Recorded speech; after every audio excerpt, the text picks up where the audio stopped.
Okay students, ये कुछ हमारे पास स्लाइड्स हैं। स्लाइड्स के थ्रू हम पढ़ते हैं अब कि अर्थमेटिक मीन क्या है, उसकी प्रॉपर्टीज़ क्या हैं और उसके प्रूफ्स वगैरह, उसकी कुछ एग्जांपल्स होंगी इसमें। ठीक है, अर्थमेटिक मीन क्या है? Sum of all number of a group then divided by number of items in that list is known as arithmetic mean और mean of the group. Simple वही बातें हैं, आपके पास डाटा सेट होगा, आपने उसको सम करना है, उनकी वैल्यूज़ को डिवाइड करना है जितनी भी वो वैल्यूज़ हैं। Simple arithmetic mean is denoted by x bar. It is not denoted by x bar. Basically हम एक्स खुद डिफाइन करते हैं, जो बार का ऊपर साइन होता है ना हमारे पास, उसको हम कह देते हैं कि वो हमारे पास एक नोटेशन है उसकी बार। अब इस स्लाइड में आप देख रहे हो कि कैपिटल एक्स से कर दिया है उसने डिनोट, तो it is very much okay. अगर आप स्मॉल एक्स से भी करते हो, अगर आप कैपिटल एक्स से करते हो, मीनिंग उसका सेम ही है कि उसी पॉपुलेशन में से आपने सैम्पल साइज चूज़ किया हुआ है। ठीक है, कंफ्यूज नहीं होना। अर्थमेटिक मीन का फॉर्मूला लिखा हुआ है उन्होंने ये, और उसका फिर जो मैथमेटिकल फॉर्मूला है ये वाला वो लिखा हुआ है। ठीक है, जो कि हम पहले कर चुके हैं। नेक्स्ट हमारे पास है प्रॉपर्टीज़ ऑफ अर्थमेटिक मीन। जैसे मैंने पहले भी बात डिफाइन की थी कि अब कुछ आपके पास जो फॉर्मूलाज हम पढ़ेंगे एवरेजेस में, उसमें आपके पास उसकी कुछ प्रॉपर्टीज़ आएंगी, उससे कुछ मेरिट्स, कुछ डीमेरिट्स और इस तरह की चीज़ें आएंगी। तो हम पढ़ते हैं अब। फर्स्ट प्रॉपर्टी ये कह रहा है कि mean of a variable with similar observation से कांस्टेंट के इज द कांस्टेंट के इटसेल्फ।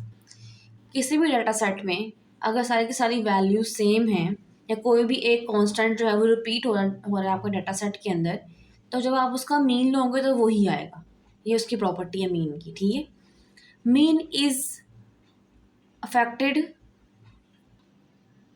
सेकंड पे लिखा हुआ है mean is affected by change in origin, mean is affected by change in scale, और फोर्थ पे है sum of deviation of variable X from its mean value it's zero.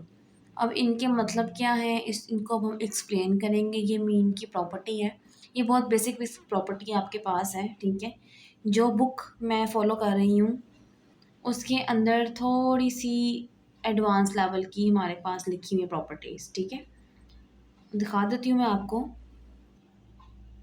ये कुछ प्रॉपर्टीज़ हैं मीन की जो कि थोड़े से एडवांस लेवल पे आती हैं। ठीक है, जो बेसिक लेवल वो बता दी उसने आपको कि अर्थमेटिक मीन जो आपका ओरिजिन से भी अफेक्ट करता है, स्केल से भी अफेक्ट करता है, कांस्टेंट से, constant of a mean is a constant itself. ये वाली बात फर्स्ट पे लिखी हुई है वहाँ पे स्लाइड्स में, वो भी सेम है। इसको अभी आप साइड पे रख दें। ठीक है, और ये वाली the sum of deviation taken from its mean zero, ये फोर्थ वाली जो पॉइंट है यहाँ फर्स्ट पे लिखा हुआ है। ठीक है, mean of a variable with similar value similar observation से कांस्टेंट के इज द कांस्टेंट के इटसेल्फ। इसका हम देखते हैं एग्जांपल। ठीक है, अगर तो आपके पास if the marks of 5 students are 50, अगर क्लास में 5 बच्चे हैं उनके मार्क्स 50 हैं, तो उनका जी मीन ले क्या आएगा? उनका मीन कैसे लेंगे? 50 को आपने 5 दफ़ा लिखा, चूँकि आपका एन जो है वो 5 स्टूडेंट्स हैं, इसीलिए वो आपने डिवाइज़र में 5 ही लिखना है, आपका सैम्पल साइज़ 5 है। तो आपने जब 50 को 5 टाइम प्लस किया और 5 पे डिवाइड किया, तो आंसर क्या आएगा? 50। मतलब कि जो आपके पास 50 मार्क्स बच्चों ने लिए हैं, 5 बच्चों ने सिमिलर मार्क्स लिए हैं, उसका आंसर भी वही आया है जो हमारे पास डाटा सेट में था। इट मीन्स जब सिमिलर वैल्यू चल रही होती हैं आपके पास डाटा में, तो मीन भी वही आता है। ठीक होगी बात। एक और एग्जांपल हमारे पास है कि 4 पर्सन्स हैं, उनकी जो हाइट है वो 170 सेंटीमीटर है।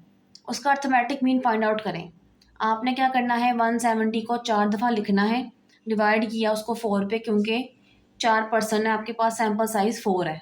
Sample size, respondent, number of observation आपके पास 4 है। तो आपने क्या किया, 170 को 4 दफ़ा प्लस किया, 4 पर डिवाइड किया, 170 आया। इट मीन्स कि डाटा सेट में जो वैल्यू रिपीट हो रही थी, जब उसका मीन लिया तो वही मीन आ गया।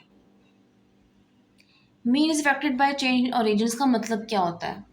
ओरिजिन का मतलब होता है आपके पास एक वैल्यू लिखी हुई है। ठीक है, अब आपने उसके अंदर कुछ चेंजेस करने हैं इन सच अ वे कि या तो आप एक स्पेसिफिक डिजिट उसमें प्लस करोगे या माइनस करोगे, ठीक है। चेंज इन ओरिजिन का मतलब होता है, आई रिपीट, कि आपके पास वैल्यूज़ हैं डाटा सेट की, 3 है, 4 है, 5 है, 7, कितनी भी वैल्यूज़ हैं, पूरा एक कॉलम है एक्स का, ठीक है। आपने क्या करना होता है, उस कॉलम में आपने अपनी चॉइस का कोई एक भी डिजिट या तो प्लस कर लिया या माइनस कर लिया।